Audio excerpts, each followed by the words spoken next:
make a little video of this and share it with you. I got a little bit of black ink here. Is there any left in there? Just about enough.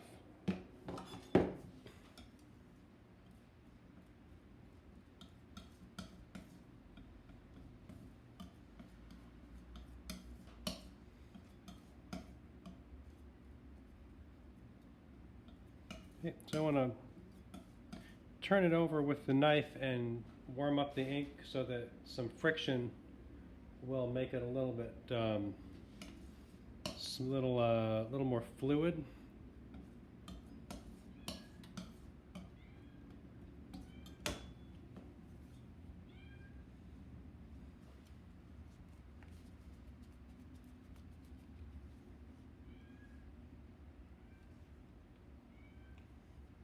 Extra the last bit out of there in case you need a little more. I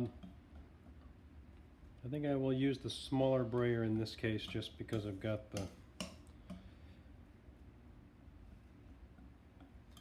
want to create just like a, in this case it's like a patch of ink. With a wider brayer like this, I would make it's like more of a band of it. Right here. Draw the ink down and hear this kind of hissing sound. Here, just a second, I need to get my paper ready.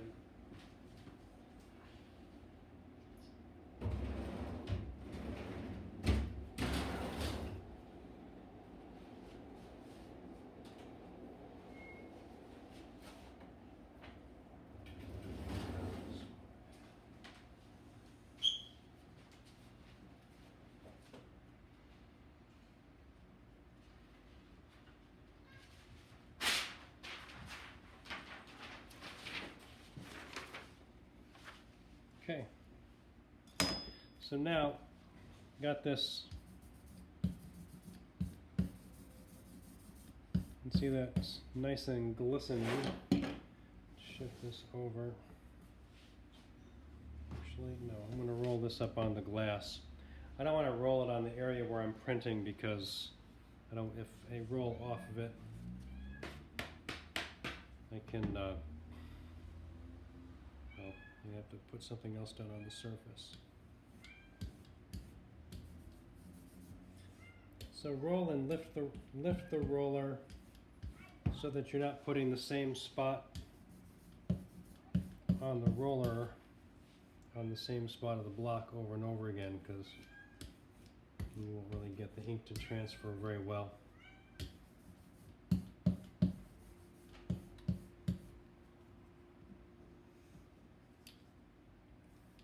And the little kitty you hear who wants to get out of the bedroom is Joey, and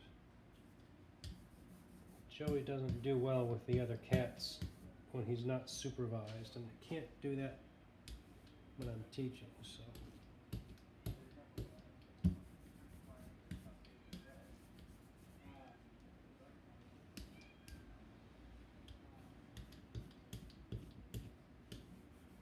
Okay.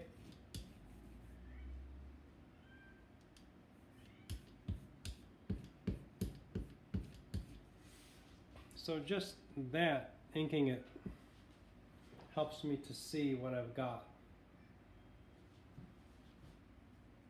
It doesn't look like a lot of ink either. Is there? Yeah, it's what you really want is to have a really like you want to have a dense but relatively thin film of ink on it. So too much ink and it's going to start to fill in detail. Or like here where it's cut out more and then more open, that'll just pick up more, like it'll be easier for the roller to get down in there where I don't really want it.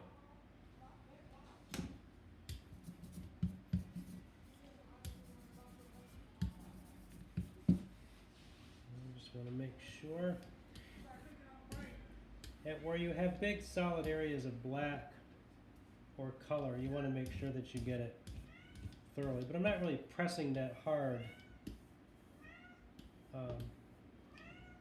to get this off of there. Okay. So now, slide that over.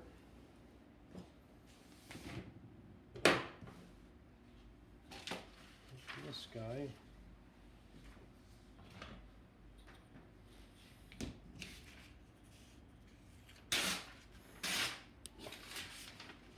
Newsprint can be nice to proof on because it'll print well enough for you to be able to see it, and it's cheap paper.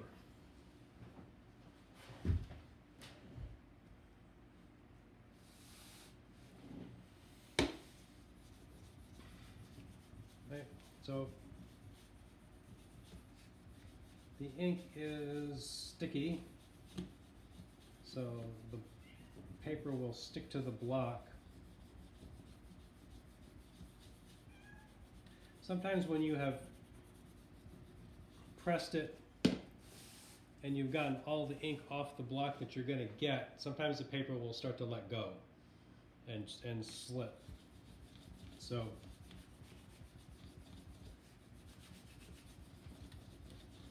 if you want to check to see if it's done, you can hold on to the paper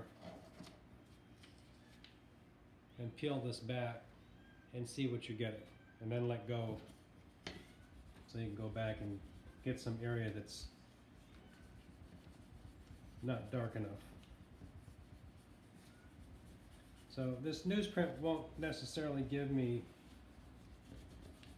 like a solid, like the best solid printed, like the solid black areas, but it'll tell me what's going to print, like what's printing, what's not printing. And you can start to see it through the block, through the paper a little bit. My preference for printing by hand is Japanese style papers, and those are translucent, and so you generally see your image through the paper really well.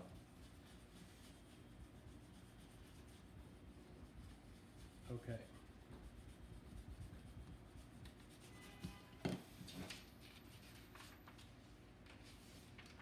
Let's see what I got. That tells me what I got. And I can see where, even though this, normally I would want this to print really solid, but this still tells me what's printing and what's not. It looks like I need better definition down on this edge, and maybe up on this corner here, but it's not bad. I think I also want to cut more away here.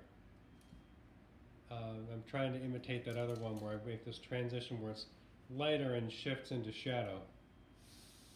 This back surface is fine as it is, I think. The top I might clean up a little bit of it, but not that much.